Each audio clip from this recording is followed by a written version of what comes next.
तमिळनाडू प्रकरणावरती सध्या भाजप आणि ठाकरे गटामध्ये वाद पाहायला मिळालं की काय भूमिका आहे माझी? तमिळनाडूमध्ये मदुराई जवळ जे सुब्रमण्य स्वामी मंदिर आहे त्या मंदिराच्या प्रांगणामध्ये जो दीपस्तंभ आहे 14व्या शतकापासून इथं दीप प्रज्वलित केले जातात, परंतु काही कारणास्तव ती प्रथा बंद केली गेली होती आणि म्हणून तिथले लोक भक्त हे न्यायालयामध्ये गेले. मद्रास उच्च न्यायालयाच्या मदुराई खंडपीठानं दीप प्रज्वलित करण्याचा एक चांगला निर्णय दिला आणि त्यानुसार परत ही प्रथा सुरू झाली.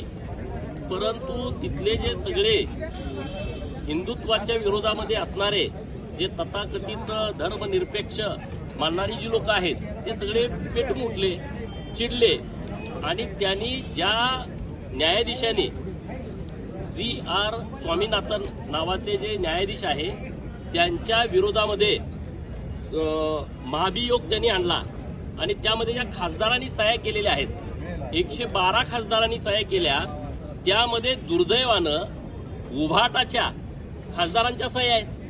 अरे तुम्ही इकडे हिंदुत्ववादावरती बोलता, हिंदुत्ववादावरती मतं घेता आणि तिकडं जाऊन जे इंडिया आघाडीवाले हिंदुत्वाच्या विरोधामध्ये भूमिका घेतात, हिंदूंच्या परंपरा मोडीत काढण्याचा प्रयत्न करतात, त्यांच्या खांद्याला खांदा लावून तुम्ही तिथं बसताय आणि दीप प्रज्वलनाच्या विरोधामध्ये न्यायाधीशांच्या विरोधामध्ये जी भूमिका घेताय त्यामध्ये तुमचे खासदार सह्या करतायत, त्यामध्ये अरविंद सावंतांसारखे खासदार आहेत.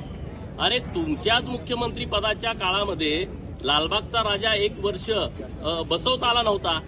आज तुम्ही यांच्या खांद्याला खांदा लावून जर भूमिका घेत असाल, उद्या मताच्या राजकारणासाठी तुम्ही महालक्ष्मी मंदिरातले दीप प्रज्वलित करू नयेत किंवा सिद्धिविनायकाच्या मंदिरातले दीप प्रज्वलित करू नये किंवा जो आपला मुंबादेवीचं मंदिर आहे इथं सुद्धा तुम्ही अशी मताच्या राजकारणासाठी घाणेरडी भूमिका घेऊ शकता.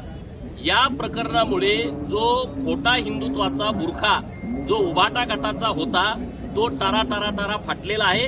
त्यांनी याच्यावरती म्हणजे महाराष्ट्रातलं हिंदुत्व वेगळं आणि तामिळनाडूतलं हिंदुत्व वेगळं अशी भूमिका उभाटाची आहे का याच्यावरती त्यांनी भूमिका स्पष्ट करावी.